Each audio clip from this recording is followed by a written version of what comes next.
Olá, amigos que acompanham o site ETN Brasil TV e a coluna Jus Pará. Eu vou conversar nesse momento com a querida advogada Gabriele Lima. Gabriele com Y. No final, isso Olha, eu mesmo. sou Lima também, tá? É Tassiano de Lima Cassimiro. Então já sabe, né? Primos. Isso aí. A minha família está em todos os Em lugares. todos os lugares, né? Então, Gabriele, muito obrigado por Eu que agradeço.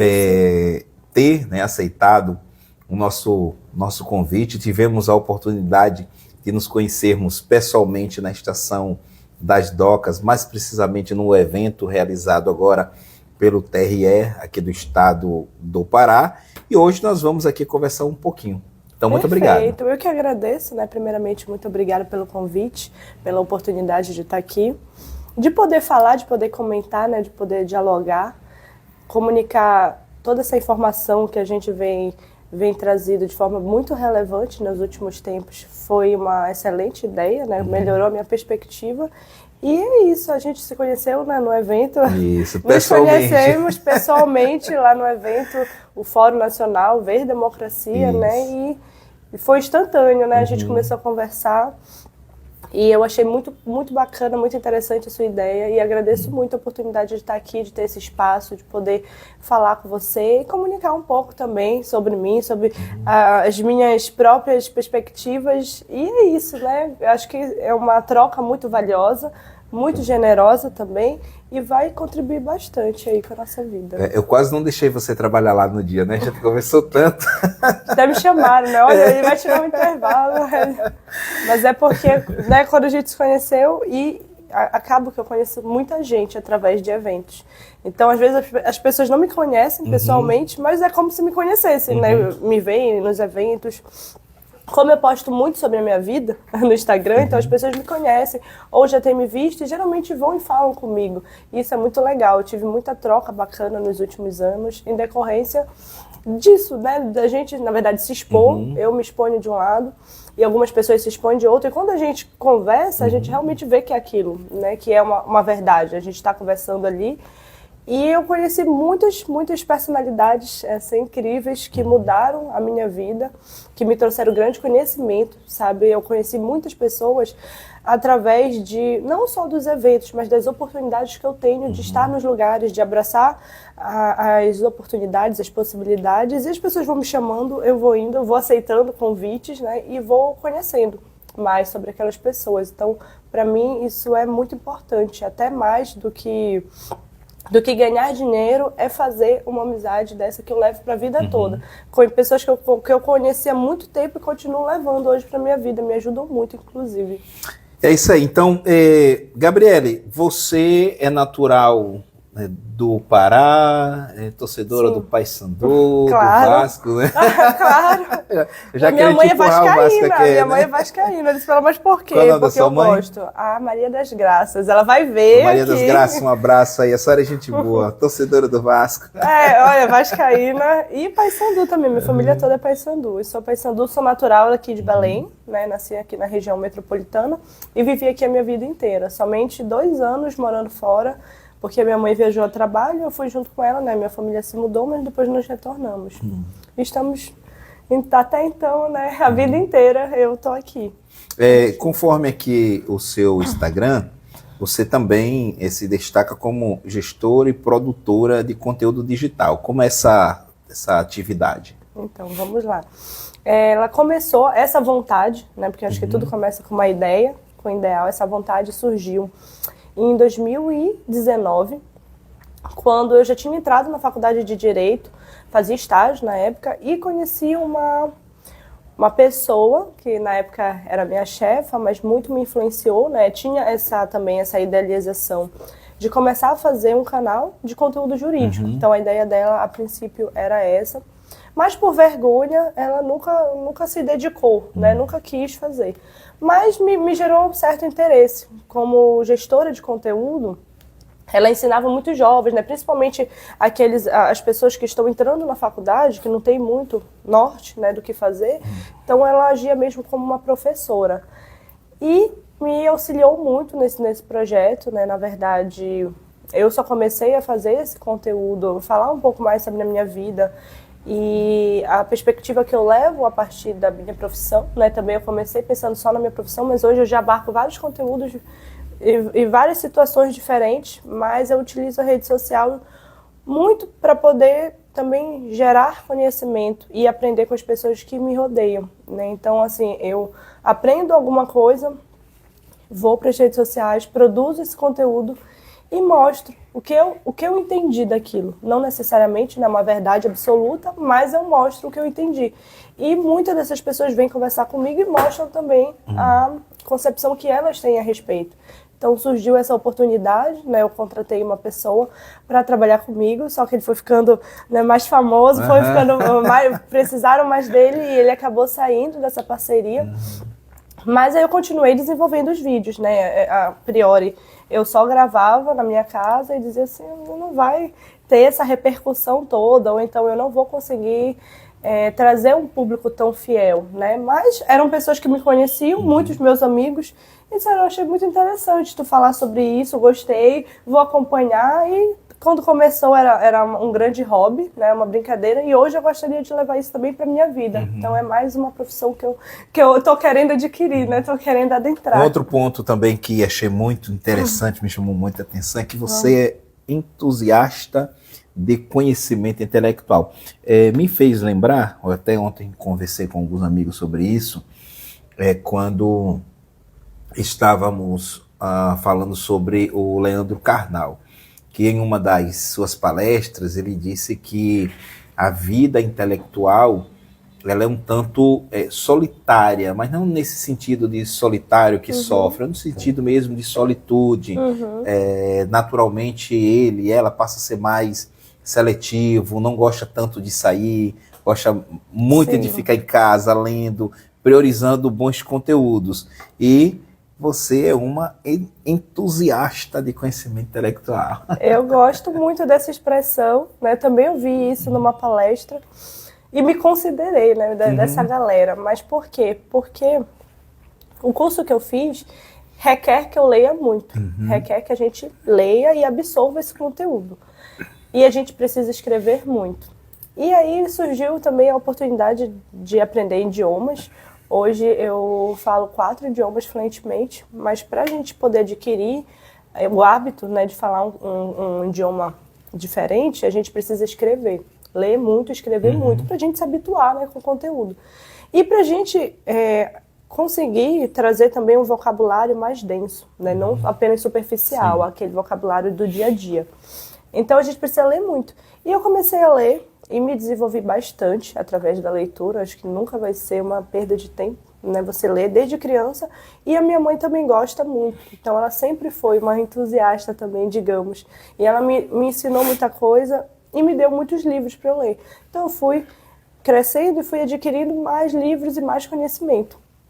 Só que na época era mais ficção científica, né? Livros ali de adolescente e tudo mais. Quando eu entrei na faculdade, passou a ter mais seriedade, porque aquilo é a minha profissão, minha carreira, e eu precisei, de fato, adquirir, né?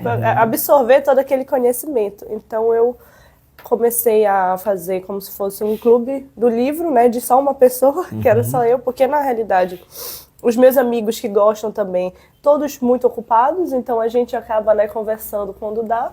Mas eu comecei a ler um livro por semana, livros pequenos, né, primeiro de poesias, depois livros um pouco mais densos, com outro tipo de conteúdo, até porque eu queria saber, queria conhecer mais, né? Então, por exemplo, eu tive muito conhecimento sobre o direito, mas também sobre cinema. A parte cinematográfica, a parte literária, e que eu gosto muito. Então eu quis desenvolver essa habilidade através da leitura e consegui. Acredito que hoje em dia eu só tenha uma melhor eloquência porque eu li muito, porque eu escrevi muito, né? E eu continuei criando esse hábito no dia a dia.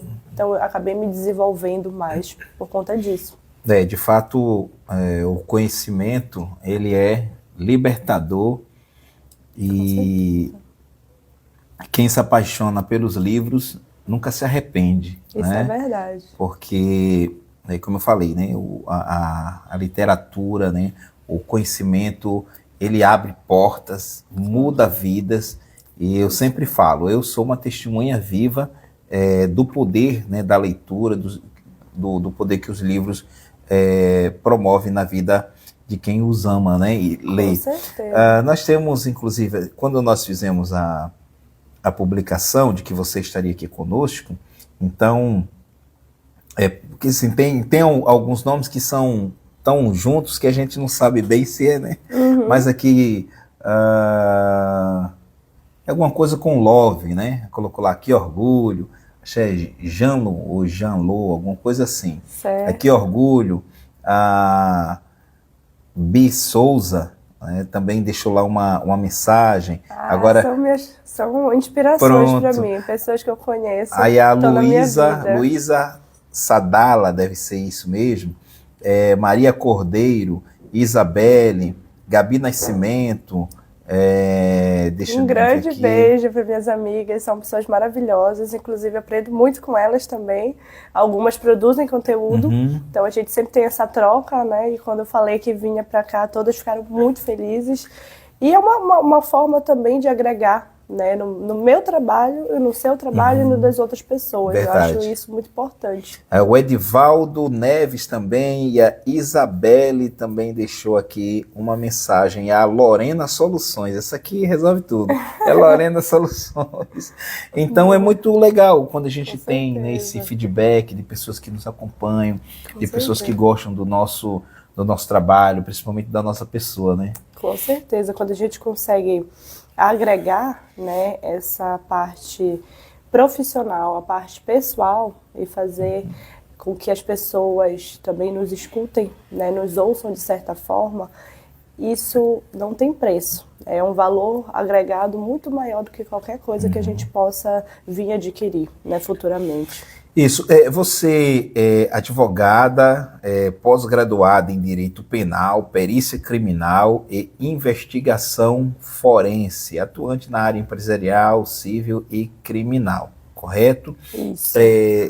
Nós estamos vivendo em um período que, para as mulheres, de certa forma, já era assustador. A questão é que hoje nós temos mais visibilidade acerca do que acontece com as mulheres. Eu estou me referindo aos casos de violência a qual as mulheres estão sendo submetidas. Inclusive, há 2, 3 dias atrás, perdi uma amiga, foi vitimada pelo próprio companheiro, né? E partiu, deixou 3 filhos. Então, casos atrás de casos. Você, como mulher, como advogada, como é que você vê essa questão da violência contra a mulher no Brasil e, na sua concepção, o que falta para que esses números crescentes possam estancar? Radicar seria o ideal, mas né, a gente sabe que não chegaremos a isso. Infelizmente, é até difícil dirimir, né, os números gritantes que a gente tem acerca dessa problemática que é infelizmente atual, né, é algo que nos assombra há muito tempo. A violência doméstica ela está presente nas casas de muitas das mulheres brasileiras, né, não só advogadas, mas dentro do direito criminal a gente ainda presencia muitas situações extremamente brutais com relação às mulheres. O feminicídio ainda assim é muito presente em pleno século XXI, 2025, a gente ainda se depara com esse tipo de situação, né? Com as manchetes, esposa infelizmente é vitimada pelo marido por conta de ciúmes, ou uma situação similar. E é muito triste, não só triste, mas é frustrante para quem trabalha na área, porque acho que todas as mulheres que trabalham no direito criminal podem te falar um pouco sobre isso. A gente vive essa violência, né? Muitas das vezes dentro de casa. Ou então, começa com assédio, às vezes na rua, a pessoa, quando quer, né? Na maioria das vezes, as mulheres elas entram nessa área com essa perspectiva de melhorar, de ensinar, de mostrar que nós estamos ali, presentes, não só um rostinho bonito, mas que nós somos tão qualificadas, tão capacitadas quanto os nossos parceiros, né? Ou então as pessoas que trabalham conosco, homens. Mas o universo criminal ele ainda é muito masculino, né? Então a gente se depara com muitas situações corriqueiras e desagradáveis, que também estimulam, contribuem para a nossa realidade pessoal. Então a gente nunca está 100% segura. E acho que o desafio maior que nós temos, né, eu acredito que o desafio maior que nós tenhamos é, sim, gerar visibilidade para esse assunto, que é tão triste, mas também tão comum. Então a gente tenta gerar visibilidade através das redes sociais, acho que é o principal meio, né, hoje em dia, através das tecnologias que a gente tem, mas ainda assim, por mais que as pessoas tenham esse conhecimento que existe, ainda presenciamos com frequência. Então, a violência doméstica, seja no ambiente criminal, né, seja no ambiente profissional ou dentro de casa, o próprio lar, né, a própria casa, ainda é um local, um espaço que, infelizmente, está desagregado. As pessoas não conseguem se sentir seguras, né, e confortáveis dentro de casa. Inclusive, aconteceu uma situação, nem lhe falei sobre isso, mas lá no evento que a gente estava, né, uma repórter também chegou a conversar comigo sobre isso, que eu passei uma situação muito triste dentro de um Uber. Uber, né, um aplicativo, né, de corrida, aplicativo de transporte, o qual eu solicitei, e aconteceu uma situação dentro desse veículo, que o rapaz tinha dito para mim, olha, minha esposa vende perfume. Então, a gente tem várias fragrâncias, se você quiser experimentar. E eu estava no carro, né, veículo, para poder ir para outro local, então eu estava arrumada, estava pronta, e eu disse, não, eu vou pegar o veículo, porque para mim é mais fácil de chegar até onde eu preciso. E eu não tenho veículo próprio, né, no momento, e não tenho como ir de transporte público, porque ia demorar muito. E solicitei esse veículo, e o que acontece? Ele tentou conversar comigo, tentou me convencer de que ele vendia esse produto, né, vendia os perfumes. Eu disse, olha, infelizmente eu sou uma pessoa muito alérgica, de fato eu sou uma pessoa muito alérgica, então eu disse, eu não quero nesse momento, né, agora, eu não vou te mentir, né, eu não posso usar qualquer produto, então eu não vou querer, mas agradeço a proposta. E antes disso, ele já tinha solicitado para trocar a rota.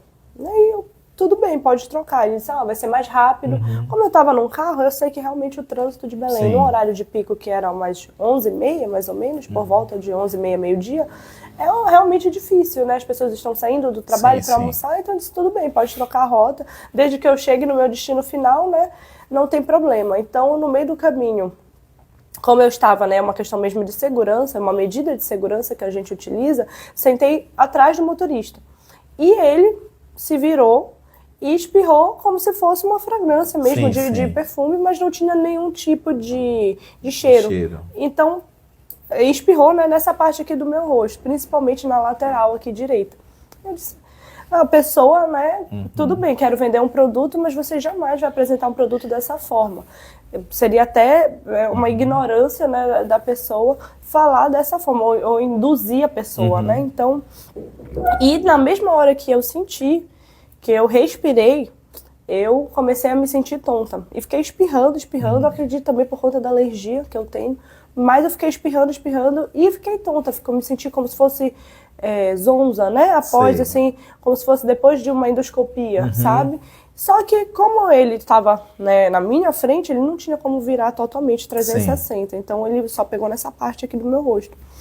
E na mesma hora eu identifiquei essa situação, é uma situação de alerta, de perigo. Né? Não tem como não ser. Suspeita, com todas as características de crime, né? De um crime ali, de um delito. Então eu disse para ele, você pode abrir os vidros? E ele disse no mesmo momento, não posso, porque os meus vidros estão quebrados. Aí eu disse, então, todos os vidros quebrados? E antes disso, eu não era uma informação que eu considerava relevante, mas ele estava de máscara.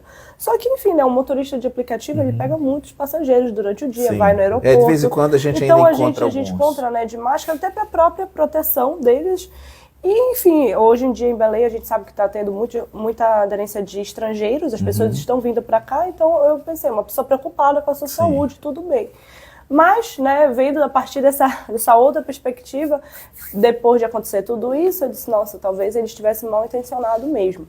Então, depois de tudo isso, ele parou no sinal, o fluxo, eu estava ali na usina da Paz, da cabanagem, que é um fluxo muito grande de pessoas, né? Uma área ali central, E tem muitas lojas, né? Tem açougues, o fluxo de pessoas é muito grande porque tem um comércio ali muito, muito grande, realmente.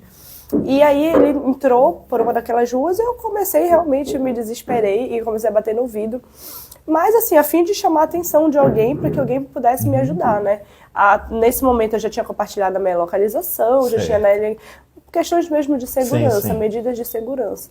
Mas as pessoas até perguntaram para mim, poxa, mas tu acha mesmo que seria necessário tudo isso? E de fato, não sei te dizer se seria necessário, mas eu não quis testar, né, essa teoria. E eu comecei a bater muito forte no vidro, as pessoas perceberam e vieram até mim, né, vieram até o veículo, o carro, ele teve que parar, não tinha como senão ele ia atropelar as pessoas, e eu consegui sair do veículo. A partir do momento que eu saí desse veículo, que eu estava assim numa situação ainda tonta, sabe, ainda sem entender direito o que tinha acontecido, ele cancelou a corrida e foi embora, saiu do local. Eu disse, mais suspeito ainda, né? Então fiz a perícia, que deu inconclusiva. Então está indo para uma segunda etapa, né, de verificação para saber se essa substância realmente era tão agressiva a ponto de sedar uma pessoa, né? Ou se eu só tive uma crise de alergia muito grande. Mas eu realmente não senti nenhum cheiro, nenhuma fragrância. Então eu pensei, poxa, se fosse um perfume, né, a primeira coisa que eu queria saber é se é cheiroso de fato. Então, fui atrás de saber, né? Infelizmente, os motoristas hoje de aplicativo não encontram nenhum tipo de limite, né, para você entrar nesses aplicativos. Então você consegue se cadastrar, preencher um formulário de uma maneira simples. E eu testei isso, né? Fui atrás de pessoas que fizeram isso e eles me mostraram. É uma forma bem simples de você entrar, né, se cadastrar. E aí eu entrei em contato com o aplicativo, infelizmente não obtive retorno, mas é muito difícil. Até os próprios motoristas, eles dizem que são largados ao léu. Se eles tiverem algum problema ali, eles é que tem que se virar. Exatamente. Entendeu? Foi tão, assim, estranho, né? Porque eu tentei ainda com eles e não me responderam. Como ele cancelou a corrida, já estava acontecendo, né? Já estava em andamento a corrida e ele cancelou, eu ainda paguei uma taxa, uma multa, né, de um determinado valor que a gente paga porque a corrida foi interrompida no meio. Então eu disse, nossa, mas aconteceu uma intercorrência. E quando a gente tenta falar com o aplicativo, são mensagens automáticas que não tem nada a ver, né, com o que eu queria falar. Então eu fui atrás, fiz o boletim de ocorrência, fui atrás dessas informações e solicitei a quebra de sigilo do aplicativo. E descobri, até o então momento, né, algo que eu já imaginava, né, não é uma surpresa, mas é um carro de locadora. E por ser um carro de locadora, não tinha película. Por isso que as pessoas conseguiram me visualizar dentro do carro, pedindo socorro, pedindo ajuda, batendo na porta. Por quê? Porque não tinha película no vidro. Nem pode ter, né? Questões de segurança também não pode ter. E boa parte desses motoristas, boa parte deles usam carro de locadora. Sim. Pelo menos esses dias eu fui para um podcast, no retorno, o rapaz conversando comigo falou, esse carro mesmo aqui, ele é de locadora, e tem gente que fica perguntando se eu sou algum traficante, porque eu mudo de carro o tempo todo. Inclusive, as pessoas até pensam, né? Quando eu chamei o aplicativo, eu disse, nossa, olha um carrão, né? Porque geralmente não vem, são carros populares, não são carros de primeira linha, né? SUV, era um carro grande. E geralmente, realmente, as pessoas alocam o veículo por questões, né, de segurança, enfim, vão trabalhar. E eu não posso, as pessoas perguntaram muito e disseram muito para eu divulgar, né, a placa do veículo, e infelizmente eu não posso fazer isso, uma questão sigilosa mesmo, até porque esse veículo não pertence a essa pessoa. E o que foi descoberto, além disso, foi que essa pessoa trouxe informações que não condizem com a realidade. Então, deu um endereço diferente, deu um registro, um documento de identidade diferente do que era, apesar de ter o mesmo rosto, né, mas não era o nome dele, nem o CPF, então eu não posso divulgar informações que eu não tenho certeza, né, infelizmente, porque posso prejudicar outras pessoas, inclusive. Então a gente está indo atrás, né, eu falei também com o meu advogado, para a gente tentar atrás pelo menos de que ele não consiga mais se cadastrar em nenhum aplicativo. Mas é difícil, ainda não tenho essa abertura, né, do aplicativo para poder falar diretamente com eles. É muito complicado. Eu já obtive respostas de uma empresa que eu utilizo bastante os serviços, e 3 vezes eu consegui resposta. Aqui, olha só o livro que eu mandei para eles. Nossa, tá vendo? Entendeu? E no final ameacei de entrar com uma ação. Então me ligaram. Geralmente é assim, resolveram... né? A gente precisa ameaçar. Isso. Mas conseguiram resolver. Resolveram a situação, já umas 3. E resolveram a situação. Mas a gente lida com relação a esses serviços, muitos estão com essa autorização para prestar esses serviços, mas sem nenhum preparo, são desrespeitosos, não têm atitudes, né, de profissionais. É um serviço muito bom. Sim, verdade. Assim, necessário para a sociedade. Econômico. Por exemplo, muitas das pessoas que eu conheço são mulheres e optam por ir de aplicativo. Às vezes a gente vai para um determinado lugar, a gente não encontra vaga em Belém, aqui o trânsito está muito difícil. 90% do meu trânsito é de Uber. E eu prefiro, né, às vezes, pedir o aplicativo justamente para não ter esse dispêndio a mais de procurar vaga. Às vezes, infelizmente, o trânsito estressa a gente, né? O trânsito de Belém está meio difícil, tem muitas obras acontecendo, então tem muitas pessoas que utilizam. E eu vim nas minhas redes sociais, inclusive, para poder falar sobre essa questão, esse assunto, para que as pessoas tivessem cuidado, principalmente mulheres que andam muito. Eu acredito que mais de 80% das pessoas que eu conheço, né, mulheres, andam de aplicativo e andam sozinhas. Por quê? Porque vão para o trabalho, voltam do trabalho, vão para outro lugar. Então a gente, né, ali consegue fazer um percurso muito mais rápido se a gente tiver de aplicativo. Olha, já os taxistas, eles têm um grau de comportamento profissional muito maior do que a galera do Uber. Tem profissional do Uber legal, mas você dificilmente você passa em um táxi o que você corre, né, risco de passar com o 99. E esse é um dos pontos que nas minhas reclamações eu coloquei, eu destaquei, certo? Então, entra no veículo, som alto, com músicas que só misericórdia, ouvindo um jogo, mas a todo volume, bom, você está prestando um serviço. Sim. Então, entrou o cliente, você está prestando um serviço. Então, no máximo ali um som ambiente, mas se também o passageiro não quiser ouvir barulho nenhum, ele também pode pedir que, né, desligue o tal. Eu vejo assim, nós, né, por exemplo, eu acredito que esse é o escritório deles, é o ambiente, né, que eles passam mais tempo, às vezes, dentro de um veículo do que em casa. Então, se a gente que trabalha no espaço, né, fixo, ou mesmo até no espaço virtual, a gente tem esse respeito, né, com os demais, eu acredito também que tenha. E eu sei que muitas pessoas vieram também até mim e disseram, olha, não são todos os motoristas, pelo amor de Deus, nunca, jamais eu vou generalizar. Em nada, né, a gente pode generalizar.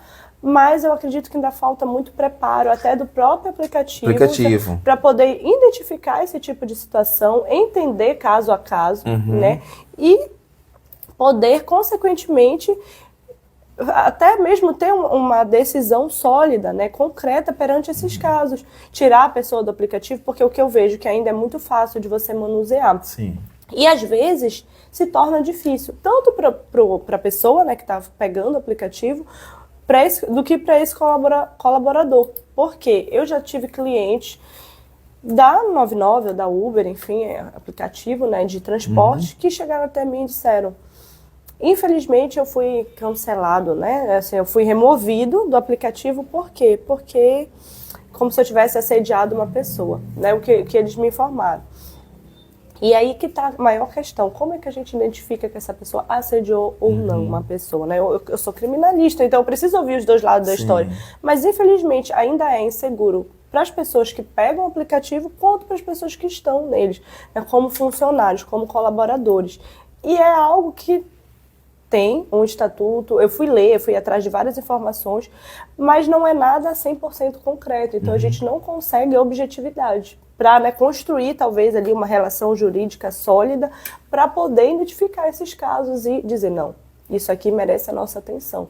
Né? Na maioria das vezes acaba passando batido, as pessoas até ficam com raiva, não querem, né, identificar, eu não vou falar nada, porque é muito transtorno, e realmente é. Mas a gente precisa, né? Eu acredito assim, que a visibilidade, quanto mais pessoas falarem, melhor. Então, voltando, né, retornando, desculpa, eu falo muito. Não, olha, de boa. Falo muito. Eu Mas adoro voltando, também. né, voltando ao nosso assunto, a visibilidade do tipo de violência que a mulher sofre, ela precisa ser atestada todos os dias. E as pessoas precisam ainda ter essa consciência, precisam falar sobre isso. Por mais que a gente diga, é clichê falar sobre isso, sobre a conscientização, é clichê, mas é necessário, né? É obrigatório na realidade. Com políticas públicas de qualidade a serem tratadas desse tema, e também a gente fala de segurança jurídica. Infelizmente hoje, o Brasil ele não consegue, com as suas próprias leis, trazer concretude para uma execução bem feita. Então, a violência, ela acontece. Sim. Se, infelizmente, né, o que a gente vê muito acontecer, como uma profissional da área, o que eu vejo, a experiência diz, que vai acontecer de novo. Porque essa pessoa ela não vai ser presa, ela vai sair.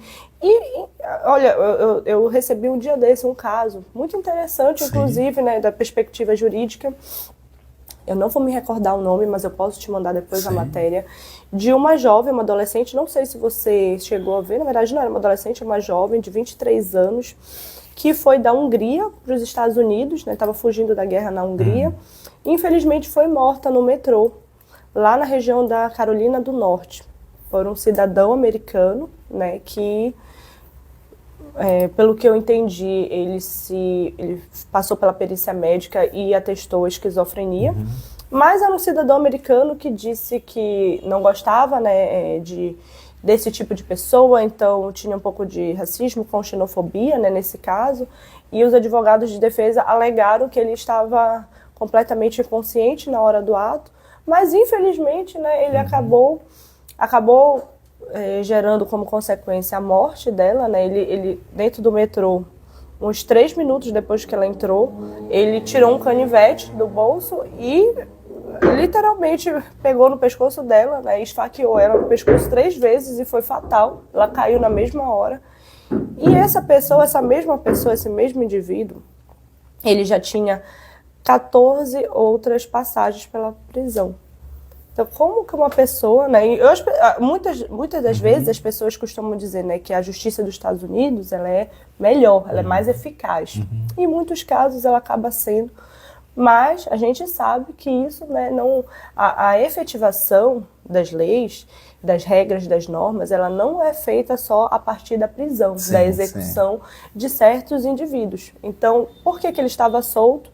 Isso é um caso também que pegou até para o Estado, porque não conseguem identificar o motivo pelo qual ele estava solto. Inclusive, isso é uma falha gritante, né, brutal. Da justiça no mundo todo. Hoje ninguém sabe identificar o motivo pelo qual ele estava solto, mas ele estava solto. E, infelizmente, ele veio a cometer esse delito contra uma jovem, né, que tinha saído do trabalho, que foi totalmente aleatória. Ela não sabia, não deu nem tempo, acho que, dela pensar, porque ela morreu, acho que uns 2 minutos depois. Ou seja, ele tinha essa consciência de onde ele precisava esfaquear para ela poder morrer, né, logo em seguida. E foi tudo muito rápido, mas acabaram que pegaram ele está hoje no corredor da morte. Mas aí que tá, até então, aonde é que tem a efetiva realização, sabe, de você ter pelo menos um pressuposto de que vai ser feito justiça, né? Onde é que tá? Quem falou? Qual é o parâmetro? Porque ele vai, né, passar, infelizmente, já passou, aliás, por um julgamento, e ele a pena dele é a pena mais triste, né, que tem. Eu digo assim, as pessoas dizem, não, eu acho que é a pena mais eficaz. Eu não concordo hoje em dia, né, porque existem casos e casos, mas ele vai, digamos assim, pagar, né, com a própria vida, e é o que eles dizem ser a efetiva justiça. Mas hoje, para as mulheres, infelizmente, não existe essa justiça tão eficaz, sabe, tão concreta. A moça, infelizmente, já morreu, já faleceu. Então, é justiça isso, né? Qual é o parâmetro? E dentro da violência doméstica, a gente percebe que há vários níveis. Começa com um grito. Não estou dizendo que todos que gritam, né? E todos os casais vão passar por isso. É porque às vezes tem mulher que grita mais que o homem, né? Sim, também. E as pessoas não entendem, mas também existe a violência doméstica praticada de uma mulher para um homem. Então, não é só, né, de homens contra mulheres. Mas a gente sabe que acontece com mais frequência, né, com o mundo feminino, com as pessoas que estão ali envolvidas são sim mais mulheres. Mas não significa, né, que uma pessoa, um indivíduo masculino não sofra também esse tipo de violência. E uma coisa que eu ainda encontro muito na minha área é a descrença da agressão física, verbal ou sexual contra homens, contra jovens, Sim. contra crianças, adolescentes do gênero masculino. As pessoas não acreditam nisso, ou pelo menos tentam minorizar, né, a mesma situação. Então, se for com uma mulher, é diferente do que se for com um homem. Então, a gente ainda está muito longe, a gente está muito distante de perceber que, de fato, alguma coisa está acontecendo para melhora. Sabe, eu acredito, na verdade, que em muitos pontos a gente regrediu, infelizmente. O direito no Brasil, ele é muito mutável. E eu acredito que ao invés de ele estar indo para melhor, ele está regredindo. Ele não tem esse progresso, como a gente espera, né? Pelo menos.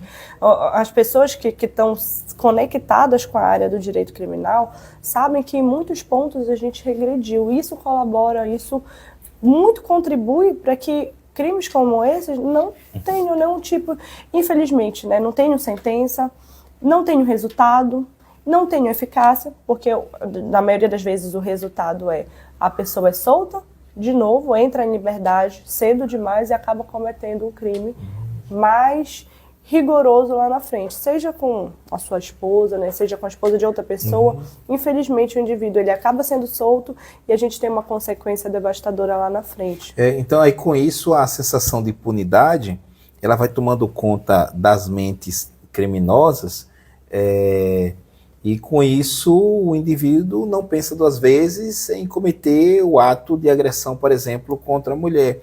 A impressão às vezes que eu tenho aqui fora é de que se tiver de escolher entre não pagar a pensão e eliminar a mulher, elimina a mulher. Isso é verdade. Mas paga a pensão.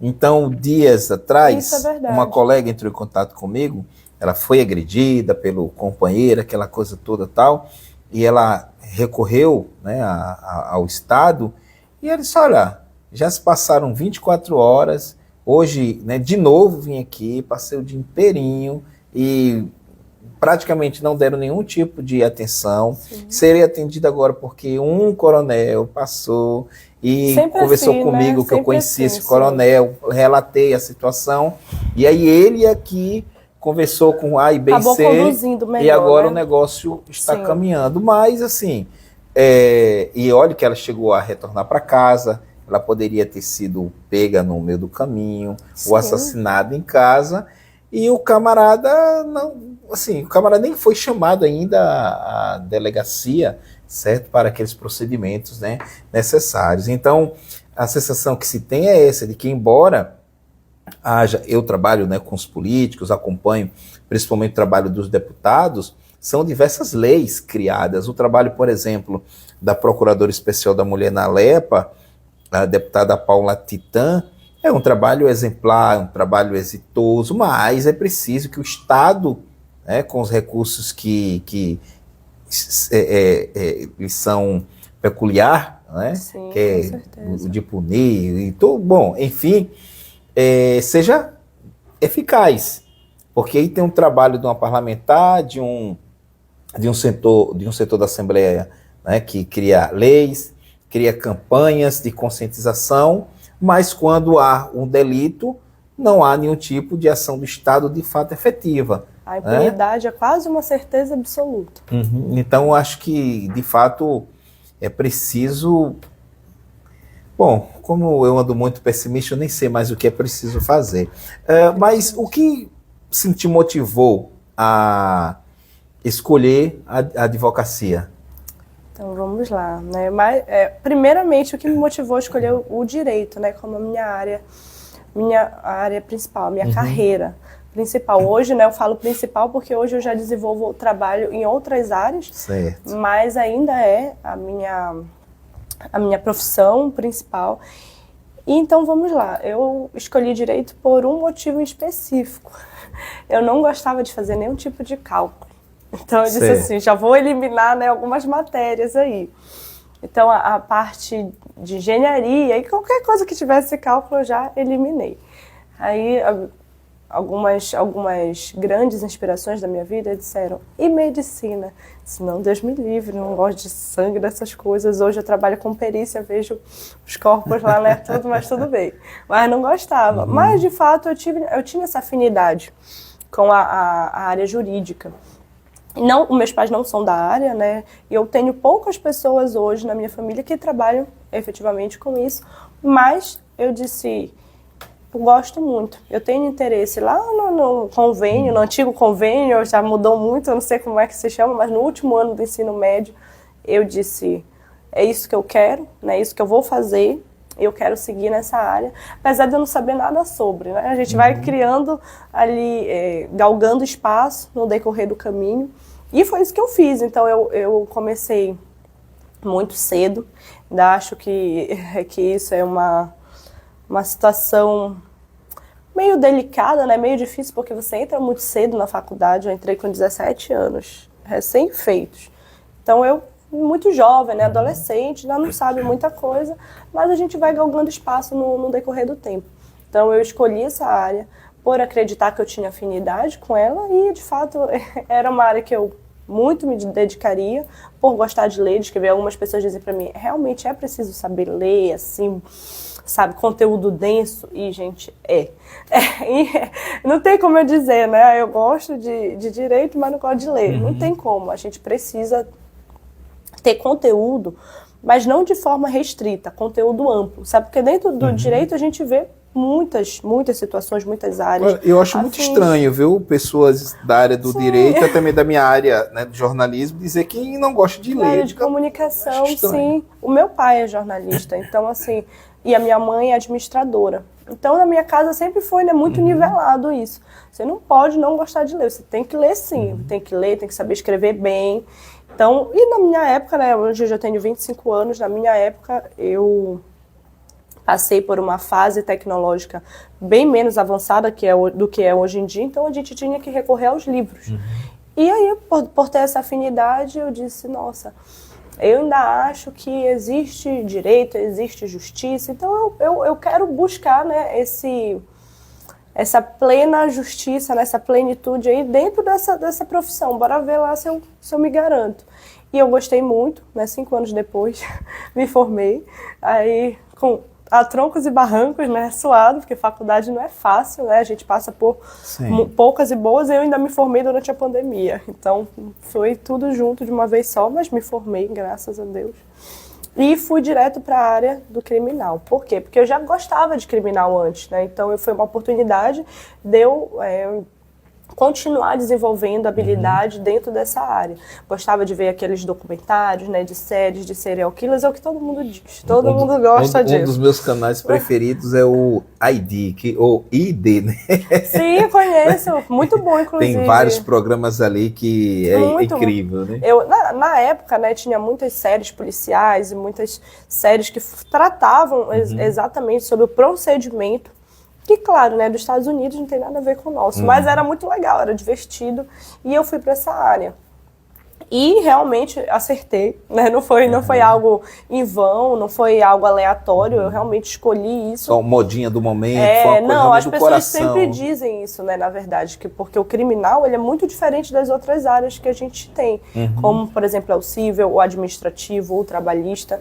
Então as pessoas ainda têm muito aquela ideia, tu gosta de defender bandido, gosta de serial killer, mas é verdade, né? Assim, a gente tem pessoas que não tem como trabalhar nessa área. E tem pessoas que já têm afinidade demais e que contribuem efetivamente para que a gente consiga, pelo menos, elaborar novas estratégias de defesa e que a gente entenda um pouco melhor, né? O direito ele está muito atrelado à psicologia. E na área do criminal ainda mais. Então a gente precisa entender, a gente precisa buscar. Por isso gerar tanto conhecimento. Por isso esse entusiasmo literário. Porque se a gente não tiver uma gama de conhecimento mais amplo, né, de poder ver a defesa processual jurídica de forma mais diversificada, a gente não consegue trabalhar nessa área. Então é necessário, é importante ler, estudar muito e a gente continua se reciclando. Não pode parar, né? Não tem como parar, porque o conteúdo ele vai se reciclando. As leis podem até não mudar de forma tão brusca, mas o conhecimento por trás delas, principalmente quando se trata de doutrina e de súmulas do STF, STJ, então sempre está reciclando o conhecimento, né? E a gente precisa estudar muito. E a gente também, com esse estudo, a gente adquire muito argumento, a gente adquire muita opinião própria, né? Então, a escolha, ela foi realmente bem feita porque eu gosto e a gente vai desenvolvendo e criando outras habilidades, inclusive, que são muito importantes, né? Principalmente nessa área, nesse âmbito, não só porque é direito, né, a advocacia, mas na advocacia a gente está intimamente ligado à defesa. A gente precisa entender, a gente precisa deliberar, a gente precisa estudar porque a gente vai defender uma causa, seja criminal, civil, administrativa, né, trabalhista, a gente vai defender uma causa. Então, por que a advocacia? Porque quando eu entrei na faculdade, eu já de cara me deparei, né, com escritórios de advocacia. Tive muitas experiências muito boas, muito satisfatórias, com pessoas incríveis que puderam, né, me dar aí uma gama de conhecimento assim avassaladora, né, que eu nem imaginava. Então, eu sempre tive esse contato muito próximo. E quando a gente sai da faculdade, a gente percebe que a gente precisa seguir, né, uma direção, um caminho. Então, a gente não pode estar parado em um lugar só. Queria me tornar servidora pública, ainda tenho esse sonho, mas na advocacia você, de fato, tem que fazer acontecer, né? Você vai para cima e precisa resolver certas situações que, na vida real, né, eu não lidaria, mas a minha área acaba me fazendo lidar. Então, eu tenho ainda essa vontade, né, de entrar em outros ramos do direito, porque são muitos, são vários, né? É difícil dizer que eu vou ficar nessa área para sempre, mas eu sempre tive essa vocação, né, maior para a área do direito criminal e gosto muito. Inclusive, a minha pós-graduação em perícia criminal e investigação forense foi por uma questão prática do meu TCC em Direito dos Animais, que eu queria entender, queria fazer um artigo sobre isso, né? Então precisava estudar mais sobre a área, de uma perspectiva mais prática, né? Então, quando eu saí da faculdade, eu fui em muitos órgãos, vi realmente como acontecia o procedimento e tive uma outra visão, né? Uma outra percepção de tudo aquilo que eu já havia estudado na teoria. Então, assumi essa responsabilidade de estar efetivamente, né, defendendo e produzindo esse conhecimento criminalista, que muitas das vezes é mal visto, né? As pessoas não têm essa ideia. Não é como um médico que diz, olha, eu sou neurologista, e a pessoa diz, nossa, que incrível, isso é legal, né? Você tem uma profissão renomada, você trabalha, né, para ajudar as pessoas. Quando a gente diz advogada criminalista, as pessoas geralmente pensam assim, ou tu é pobre, né, ou tu não ganha bem, ou tu defende quem não deveria ser defendido. E eu já não concordo, né? Muitas pessoas, inclusive, deixaram de falar comigo porque não conseguem ter essa conversa aberta de mas por quê? Mas o quê, né? Não conseguem conversar sobre assuntos que para muitas pessoas realmente é muito delicado, mas que a gente precisa se aprofundar, né? É necessário. A nossa profissão nos obriga a se aprofundar em assuntos delicados, né? Tabus, assuntos que geram muita dor de cabeça, né? Em muitos casos. Então, mais ou menos por isso, eu me desafiei, né? Tem uma frase que eu gosto muito, que é quem não se desafia, não se transforma. Eu acho que a minha transformação veio a partir dessa decisão de me desafiar, porque era uma área muito difícil, as pessoas sempre, né, dizem que é uma área muito masculina, então muito mais difícil de uma mulher adentrar. Sim. E de fato é, mas hoje em dia a gente tem tantos nomes aí renomados. Não vou falar nenhum, porque eu não quero esquecer um e falar outro, as pessoas vão dizer, meu Deus, olha só, gosto dessa. Mas nessa perspectiva aí, o que mais surpreende uma mulher na advocacia, no caso criminal? Vamos lá, essa é uma pergunta bem... Tanto ela pode ser entendida de modo negativo quanto positivo. Sim, positivo. Essa pergunta ela é difícil de ser respondida, porque na elaboração dela vem muitos questionamentos, né? Então aí, numa balança, né, digamos assim, é bom, é ruim, né? Como a mulher ela pode ser surpreendida, na minha perspectiva, muito positivamente, né, falando, a advocacia criminal, ela abre muitas portas, né? Muitas portas para pensamentos que a gente não teria se a gente não precisasse lidar com situações difíceis e indelicadas todos os dias. Então, abre portas para muitas outros devaneios e outras perspectivas dentro da profissão, né, da carreira criminal. A mulher, ela já é surpreendida, né, na vida inteira dela, em todos os ramos. Eu acredito que em todas as profissões. Mas dentro do direito criminal, acontece uma coisa muito engraçada, até que é engraçada, mas não é, também tem, né, seriedade. A mulher, ela não é vista como uma personalidade de defesa, né, muitas das vezes. Então, qual é a perspectiva maior sobre as mulheres criminalistas? Ah, mas é só mulher, como é que ela vai vencer? Ela vai ter outras táticas de defesa, né, diferente da que um homem usaria, Sim. por exemplo. Ela vai ser mais julgada? Com certeza. Ela vai ser mais... sofrer mais preconceito? Com certeza ela vai. E as pessoas ainda têm muito essa ideia de, dentro do criminal, a mulher, ela só está ali para fazer um bom trabalho, mas ela não consegue produzir conhecimento, ela não consegue fazer a mais, entende? Certo. Então, ainda eu, pelo menos no meu caso, né, eu sofri muito preconceito quando eu fui entrar nessa área, porque as pessoas achavam assim, ela é muito jovem, né? Quando eu saí da faculdade eu tinha 21 anos, e eu já quis logo de cara entrar na cadeia, entrar na prisão. E as pessoas se surpreendiam. Agora, as pessoas que se surpreendem comigo, porque eu dizia, eu gosto de estar na prisão, eu gosto de estar nesse ambiente. As pessoas dizem, meu Deus, que vai se tornar criminalista ou criminosa, né? Mas é porque eu gosto de estar nesse ambiente. Porque toda a nossa vida a gente é condicionada, pelo menos, né, no âmbito feminino, a gente é condicionada a não fazer nada errado. Olha, se você fizer algo errado, uma consequência ruim vai acontecer com você. E quando eu estou dentro desse ambiente, dentro de uma cadeia, né, do ambiente prisional, a gente se depara com situações exatamente assim. Ela fez uma coisa errada e sofreu uma consequência. Hoje eu tenho, né, clientes tanto do gênero feminino quanto do gênero masculino, mas eu ainda percebo que as mulheres sofrem muito mais, repercute de forma muito mais negativa, né? Então a mulher, ela sempre vai ter aquela visão de, ou ela é esposa do criminoso e ela vai lá para ter uma visita íntima, ou ela é uma ajudante, né, uma colaboradora, ela é cúmplice, ou ela está ali porque ela estava no lugar errado, no momento errado e acabou, né, tendo sofrido ou cometido um delito. Então, né, quando as pessoas me perguntam quais são os casos mais difíceis de lidar, hoje eu acredito que a agressão sexual, né, as violências sexuais que eu me deparo e as violências contra a mulher são os mais difíceis, porque a gente se coloca no lugar. Quem não tem uma mãe, uma irmã, uma amiga, né? Quem não se coloca no próprio lugar? Então, hoje em dia, a surpresa maior, né, o que mais nos surpreende é o fato de uma mulher poder galgar esse espaço dentro do ambiente, tanto prisional quanto fora dele.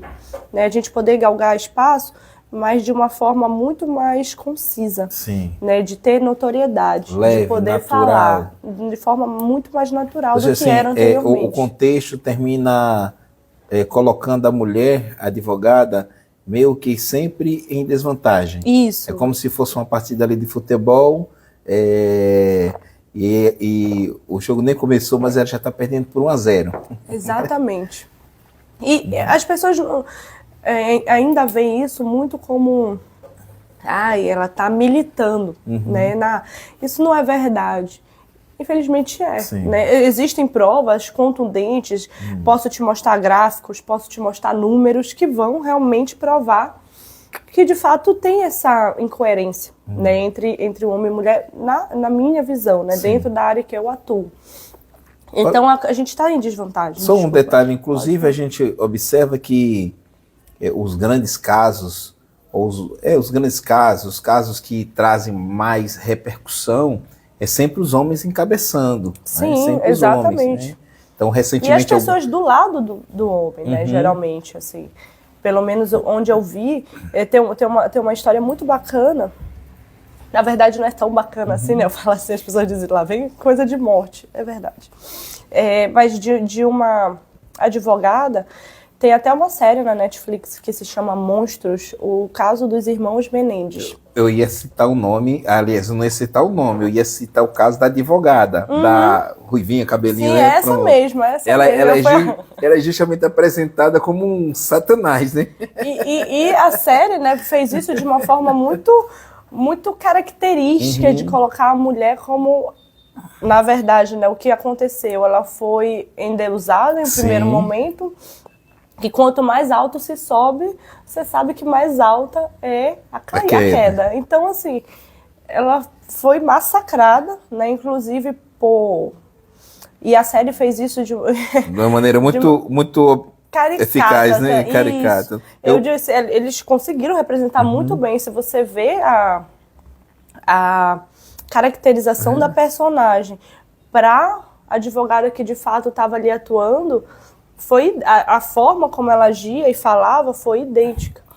E muitos culpam ela, né, por eles estarem presos, inclusive até hoje. Muitos culpam ela. E os comentários ali no restaurante ou no cafezinho era de que, mais ou menos essa ideia, que ela defende bandido, etc, tal. Isso sempre existiu, né, pra você ver. Eu, inclusive, até fiz um vídeo, eu tentei achar aqui, mas acho que tá no outro aparelho, que eu gravei algumas coisinhas, né?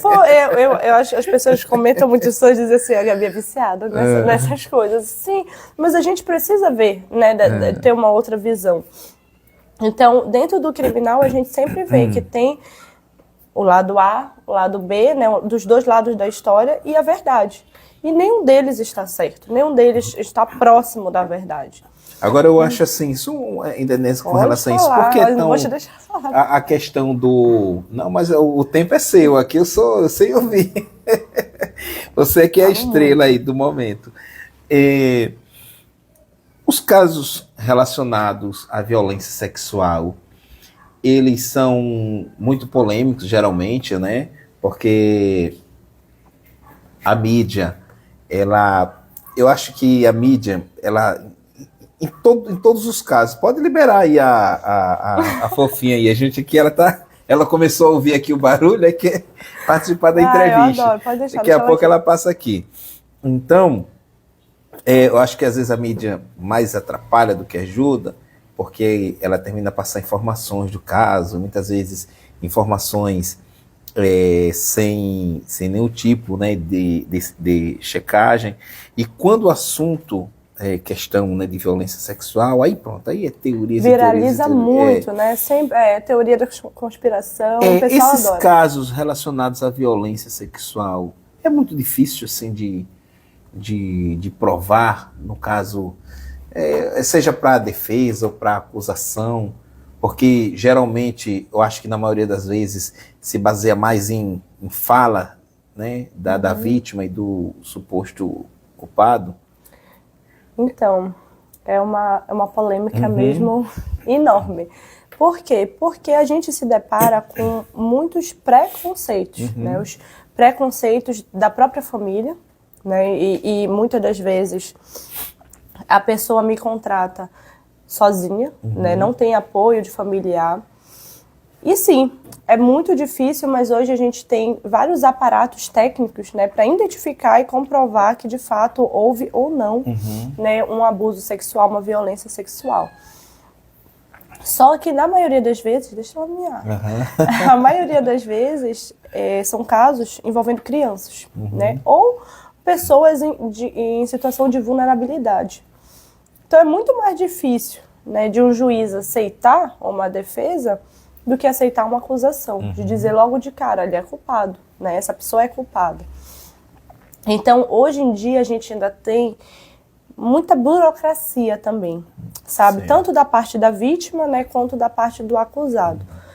São muitos exames, às vezes a pessoa fica desconfortável e acaba perdendo lacunas ali de memória que são muito importantes, né? E fica aquele lastro que a gente precisa comprovar, mas não sabe como, né? Então fica lado A e lado B. Quem que está falando a verdade? Aí nesse cenário, os casos falsos, né, forjados, terminam atrapalhando os casos verdadeiros?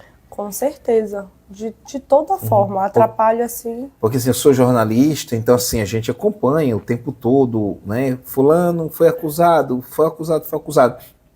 Quando nós olhamos os comentários, eu acho que é mais ou menos assim, 75% não acredita.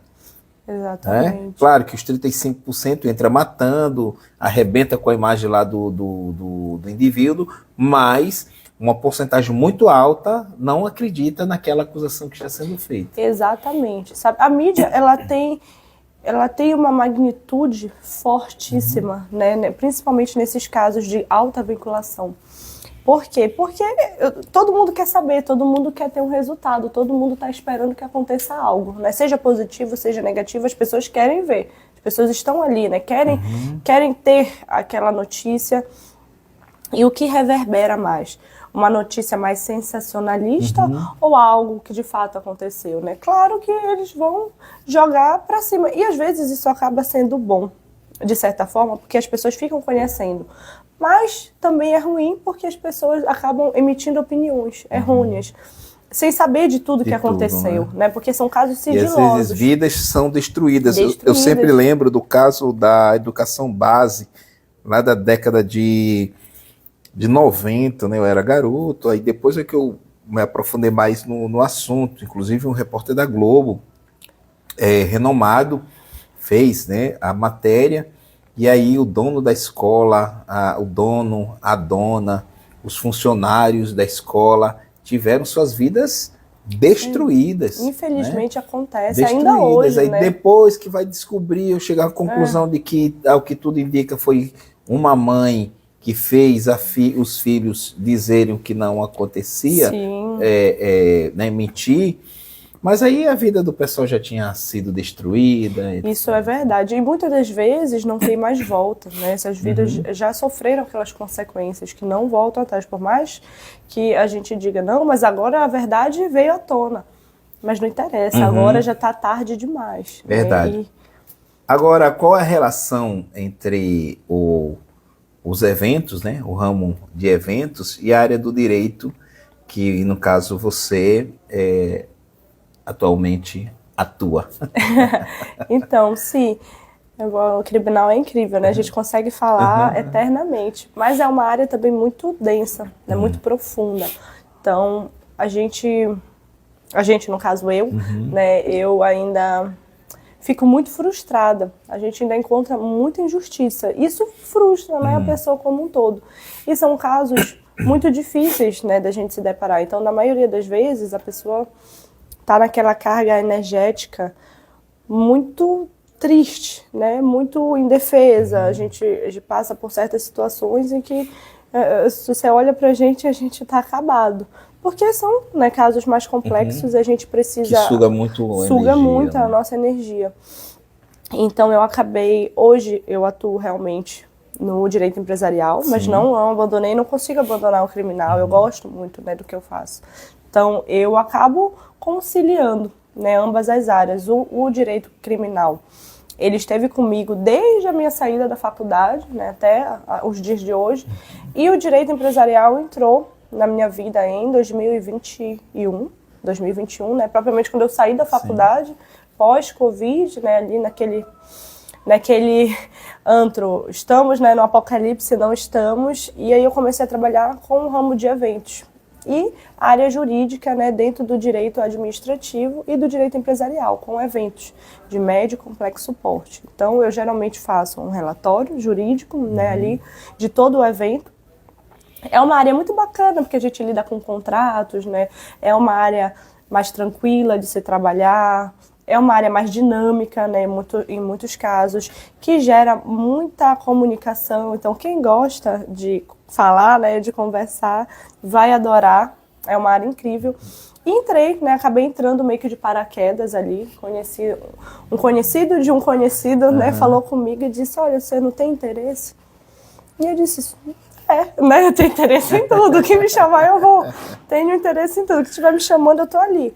E aí ele conversou comigo e disse assim, olha, a gente precisa de uma pessoa, né, que saiba, tenha esses conhecimentos jurídicos, mas que também seja desenrolada.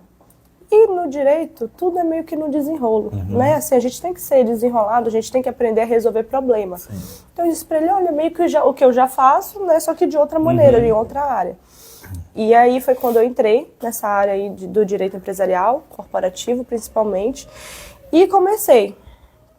E estuda, né? E faz especialização. E aí foi quando eu fiz o MBA em direito administrativo e empresarial, que é mais sobre essa parte de negócios, né? Então está muito atrelado hoje ao marketing digital, à comunicação. Então, assim, como eu gosto muito da área, né? Inclusive, antes de me tornar, né? Antes de entrar na área de direito, eu queria fazer jornalismo.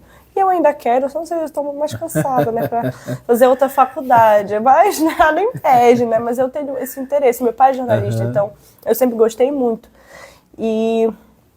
E eu sempre tive essa vontade, né, de trabalhar também como comunicadora. Sim. Só que na área, né, do direito a gente fica ali mais reprimido, ali mais na nossa, né, resolvendo e tal. E aí me surgiu essa oportunidade. E eu disse, por que não abraçar, né, essa oportunidade? E foi quando eu trabalhei de forma mais efetiva, né, dentro da comunidade, de eventos, principalmente eventos jurídicos, né, empresariais, corporativos. Então a gente aprende muita coisa também, né? A gente adquire muito conhecimento relevante.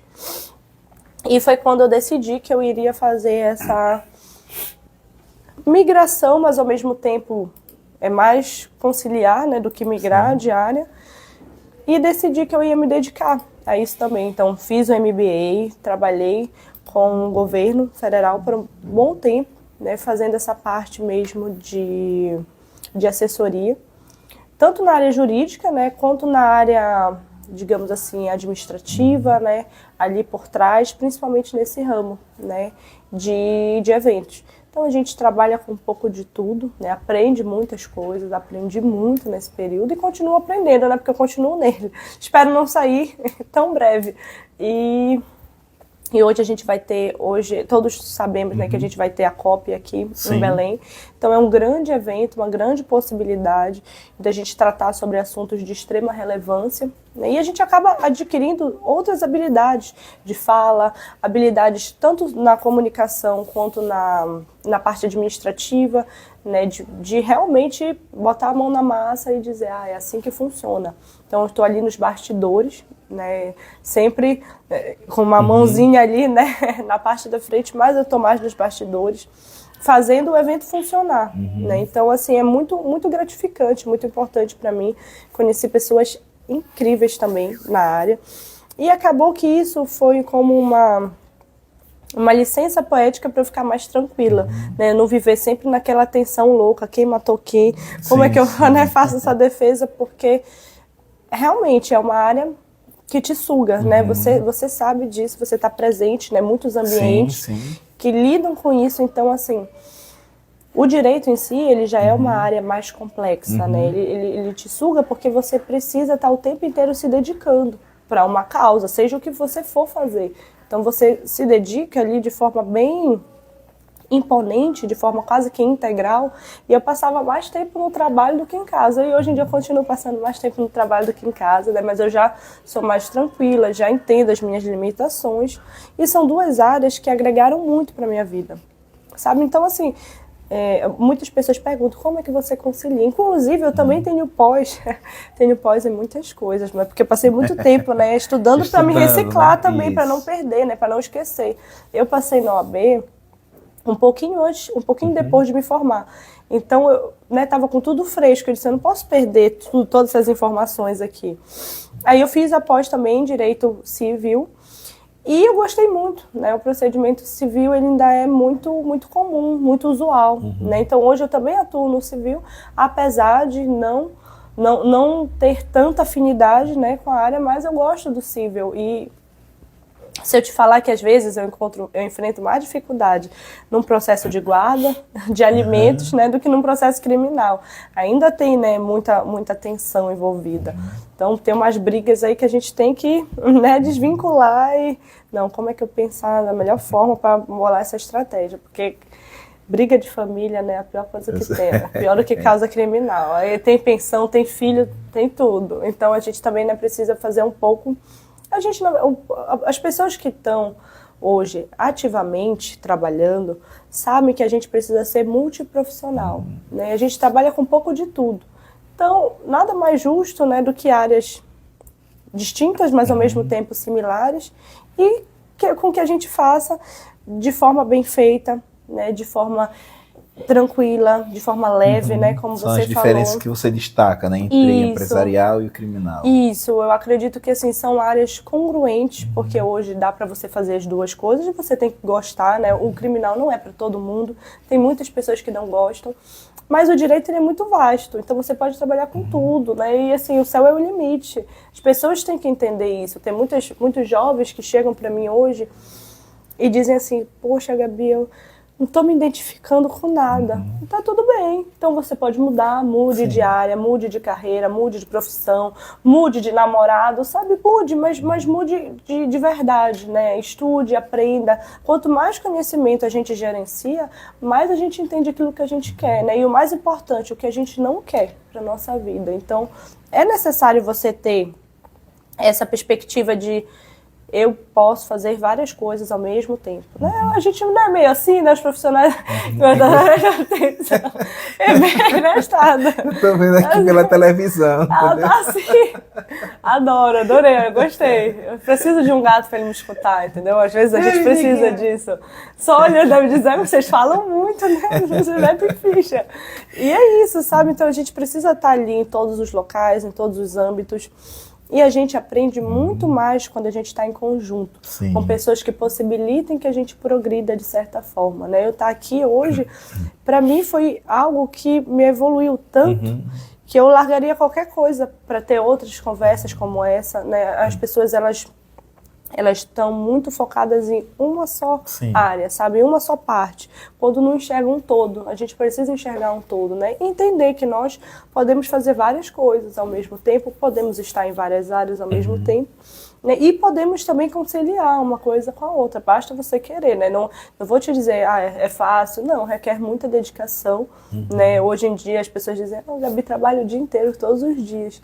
Mas graças a Deus eu gosto do que eu faço, né? Então isso me possibilita trabalhar mais, porque para mim não é uma grande obrigação. Não, é uma atividade que eu preciso fazer, né? Recorrente no meu dia a dia, na minha rotina, mas também é uma atividade que me gera muito mais satisfação, né? Do que se eu não tivesse nela. Então, assim, não tem problema eu trabalhar. Hoje também eu sou autônoma, né? Então atuo de forma liberal, né? Atuo de forma autônoma e tem dias que eu tô livre, e aí os dias que eu tô livre eu acabo trabalhando também. As pessoas dizem, qual é o teu hobby? Olha, eu gosto de trabalhar. Né? Mas é porque eu realmente gosto do que eu faço. Isso me auxilia muito, inclusive na minha vida pessoal, né, também. Então claro, né, gente, pelo amor de Deus, eu não sou workaholic, né? Não vou dizer, eu trabalho enquanto eles dormem. Não, jamais. Isso não existe. Mas ter aquela consciência. Mas é uma workaholic moderada. Moderada, né? Tranquila. Que sabe assim. A hora de parar, de descansar, né? Até para descansar, para estar conversando aqui com você hoje, isso partiu de algo dentro do meu trabalho. Né? Então, o meu trabalho me trouxe aqui, de certa forma. É verdade. E assim, vamos falar sobre trabalho, sobre perspectiva de vida, sobre profissão, né? Sobre religião, sobre doutrina, sobre política. Tudo isso envolve um pouco do nosso trabalho. Né? Então, é uma forma de que eu posso melhorar, né, me aprimorar como pessoa e como profissional ao mesmo tempo. É ótimo, é incrível. É isso. É legal. Eu sempre digo assim a todos, né, que principalmente da chamada geração Z, que às vezes diante de tantas oportunidades que se tem hoje, boa parte não tem aquela disponibilidade, energia, determinação para aproveitar essas oportunidades. Isso é verdade. Em 10, 15 anos, o mundo capotou, mudou, principalmente nessa questão de acesso à informação de uma maneira, né, assim, extraordinária. Então, acho, há 30 anos, né, os advogados, os acadêmicos, não tinham o leque de informações à disposição como se tem hoje. Hoje, só não estuda quem não quer, só não se torna uma pessoa com um grau elevado de conhecimento, se não quiser mesmo, né? Então, quando eu vejo pessoas que são entusiastas do conhecimento, que estudam, que buscam conhecimento, isso é absolutamente assim extraordinário, né? Pois vivemos num período também onde o excesso de distrações que tem à nossa disposição pode justamente tirar a gente do foco, né, do rumo, isso né? Com e pelo certeza. que eu vejo, isso não aconteceu contigo. Eu acredito muito nisso, sabe? O excesso de informação e de distração que a gente vive hoje, muitas das vezes atrapalha. Se você não tiver um funil ali, né? Se você não tiver um filtro de dizer, não, é isso aqui que é a minha prioridade, você facilmente se dispersa, né? Facilmente se influencia e acaba se perdendo, né? Dentre muitas outras perspectivas que existem. Então, hoje é interessante, é necessário a gente falar sobre isso. Você falou da geração Z e eu disse jovem, mas eu sou da geração Z, mas eu não quero ser. Eu quero ser millennial, me coloquei nos millennials, mas eu sou geração Z. Mas lá no início, né? Agora o pessoal já é outra coisa. Mas assim, hoje em dia a gente está envolto de muita informação boa, né? Informação de qualidade, assim como a gente está envolto de muitas besteiras, né? Que se perpassam aí, tanto na nossa vida profissional, quanto nas redes sociais, né, com o advento de tanta tecnologia, tanta informação, acaba se tornando desnecessária em muitas das vezes. Olha, tá tocando um terror. E aí a gente acaba tendo visões diferentes, né? Então hoje eu me deparo com muitos jovens mesmo, com tanto potencial, sabe? Tanto inteligente que eu até me impressiono. Não me impressiono porque eles têm potencial, mas porque tão cedo eles já estão se mostrando, né, com potencial e já estão querendo, digamos assim, se posicionar, sabe, ali dentro daquele espaço, daquele ambiente, dar opinião, argumentar e dizer, é para isso que eu vim, eu não concordo. E eu acho isso muito legal.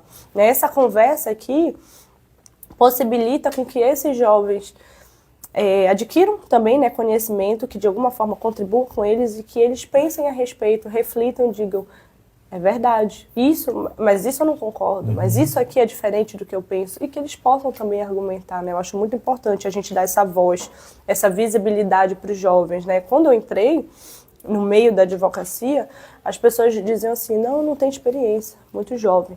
Né, jovem não tem espaço aqui, cresce mais um pouquinho, toma um pouco de biotônico Fontoura, né? Assim, você tem que engajar mesmo para estar aqui. E hoje não, a realidade é diferente, graças a Deus, né, que é. Hoje em dia também muita coisa mudou, como você falou, né? Dos 15 anos para cá o mundo mudou muito. Então a visibilidade aí das pessoas que nasceram de 2000, né, para cá ainda é muito pequena, né? Assim, as pessoas, elas acreditam em muitas coisas, mas não sabem falar a respeito. Né? Então a gente vai muito com a manada. As pessoas, elas veem coisas na internet, veem coisas na TV, na televisão, né? E acham assim, isso tá certo. Mas tem muitas mais coisas por trás, né, que as pessoas não sabem. E não buscam saber também. Então hoje, se o jovem puder gerar também esse conhecimento, que é tudo muito rápido, né? Na internet, você dá um clique e você já tem acesso àquilo. É isso aqui que aconteceu, essa pessoa, tal data. Né? Então, é muito importante isso, a gente criar esse conteúdo, a gente se entusiasmar, né, com esse conteúdo. Então, para assim, finalizar, para fechar, não sei se a gente vai fechar, vai fechar essa parte da minha fala, isso é algo grandioso, sabe, para mim. Eu sou filha única, né, mas eu queria muito ter um irmão para poder conversar com ele. Eu sou muito carente, eu dependo, sabe, de uma conversa. Mas quando eu falo com essas pessoas e alguém chega para mim e diz, olha, eu gostei do conteúdo que tu postou, eu gostei disso aqui que tu fez, e isso me inspirou de certa forma, poxa, pode ser uma pessoa, mas já te inspirei, né? Eu já consegui transformar a tua vida de alguma maneira, nem que seja pequena, né? Um pequeno passo. Mas com 1% e 1% você chega ali num espaço muito grande. Hoje as pessoas ainda me questionam muito.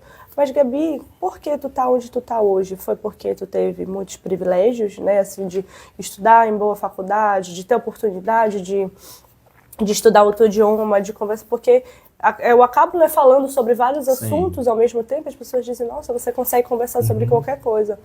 E a realidade é que não foi a faculdade, sabe? Não foi as minhas pós-graduações, não foi a graduação em si, foram os livros que os meus pais me davam quando eu era criança.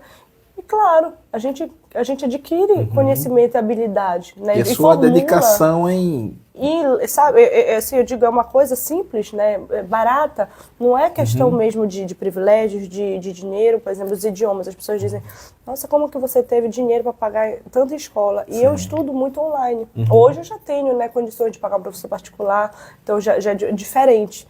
Mas, quando eu comecei lá na frente, eu era estudante, gente, desculpa a expressão, mas ferrada, aquele estudante, né, que a gente pega xerox na biblioteca para poder estudar, porque não tinha, né? Naquela época ainda era menos viável você adquirir um livro. Hoje não, tem PDF, hoje é rápido que você consegue assim, né? Um passa para o outro e passa para o outro, é muito fácil. E livros bons, de qualidade, sabe? Que vão mesmo transformar o teu pensamento, as tuas convicções, os teus pensamentos. Então, é importante a gente focar nisso, sabe? Dizer assim, não, o que eu quero fazer? Não é a Gabriele, não é o Tassiano, ninguém vai te falar isso. Tu que vai buscar, tu que vai procurar. E tu vai dizer, eu quero isso. E eu não quero isso. Né? É mais importante você saber o que você não quer para você entender o que você quer. Adquirir esse autoconhecimento para depois produzir. Né? Então, falar, dialogar, comunicar para as outras pessoas, contribuir de alguma forma na vida delas. Acredito que seja isso. É isso aí. Eu conversei com a advogada Gabriele Lima. Repito, ela é pós-graduada em Direito Penal, Perícia Criminal e Investigação Forense e atuante na área empresarial, civil e criminal. E hoje me deu aqui a honra, né, de conversar com ela um pouco a honra sobre... Foi minha, o prazer foi meu. Pode me chamar quantas vezes você quiser que eu aceito. Sabe que...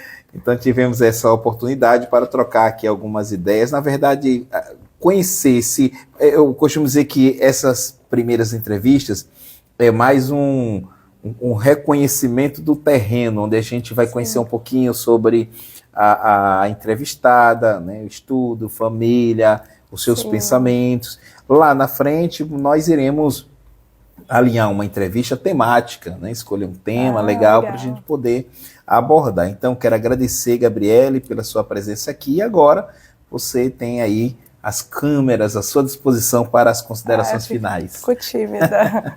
Gente, primeiramente, Tassiano, muito obrigada, viu? Mais uma vez pelo convite. Não teria sido nada se você não conduzisse essa conversa aqui e me possibilitasse, né, também falar, ter esse meu espaço. Isso é muito digno, muito brilhante e foi uma conversa que me proporcionou tanto conhecimento, né? Eu tô até cansada de tanto falar. Olha, eu tô derrubando a tua caneca. Ainda teve hoje uma, como é que se diz, uma espectadora especial, né? Adoro, amo animais. Ela sempre derruba pra cá, mas agora foi pra lá. Bem, ela derruba que é da tua cabeça. Então eu agradeço essa oportunidade, que foi incrível, gente, de estar aqui. Espero poder voltar, podermos fazer outras conversas, né, temáticas ou não, mas trazer mesmo esse ambiente jurídico ou não, né? Também não sou só minha profissão, também tenho outros interesses que não cabe falar aqui porque são muitas coisas, não dá para eu, né, finalizar a tempo. Mas eu agradeço a oportunidade, espero que a gente possa se ver muito em breve. Agradeço também a toda a nossa equipe que está aqui hoje trabalhando, né, para que a gente esteja aqui, para que a gente possa divulgar esse vídeo. Quero o link, viu, que eu vou divulgar em todas as redes. Com certeza. E eu me sinto muito confortável nesse ambiente, muito satisfeita. Então, eu juro para ti, já largaria tudo para estar aqui tendo outra conversa dessa. Estou muito feliz, muito empolgada, muito entusiasmada e acredito que seja apenas um começo, né, de uma grande oportunidade. Mandar um beijo para minha mãe, para meu pai, para minha tia, para meus amigos. Amo todos, né? E agradeço também, eles também vão ver, querem ver, estão entusiasmados para ver, para criticar. E olha, vai derrubar aquela vez, Cristina. E essa daí veio da Itália, corre que ela vai derrubar. E aí, ó, a nossa produção aqui tá... Literalmente. A produção tá só de olho. Então é isso, muito obrigada, viu? E fechamos com chave de ouro uma sexta-feira, né? Que a gente podia estar em qualquer lugar, mas estamos aqui trazendo, contribuindo trazendo conteúdo de qualidade. Quando eu comecei a fazer vídeo para a internet, eu disse logo, olha, eu vou trazer conteúdo de qualidade. As pessoas disseram, tira, só vai falar besteira. Mas aí, tá aí, trouxe, e é isso. Aguardo as próximas, né, os próximos convites, as próximas oportunidades. E com certeza eu estarei aqui fuçando, vendo, tietando, né, stalkeando aí as tuas redes, os teus canais, porque eu gostaria também de ver as próximas entrevistas, né, com grandes influências, que eu com certeza sei que eu vou adquirir muito conhecimento, né? Então, basicamente é isso. Ainda terminou com alguns fogos aqui, né? Aqui tá uma grande surpresa, né? Adorei. É que talvez ela não tenha entrado aqui no raio, né, de visão. A gente tá incrível. Uma moradora recente que eu adotei por aqui, que hoje resolveu tocar o terror. Então é isso, gente. Grande abraço, muito obrigado pelo apoio de vocês. Até o nosso próximo encontro. Tchau.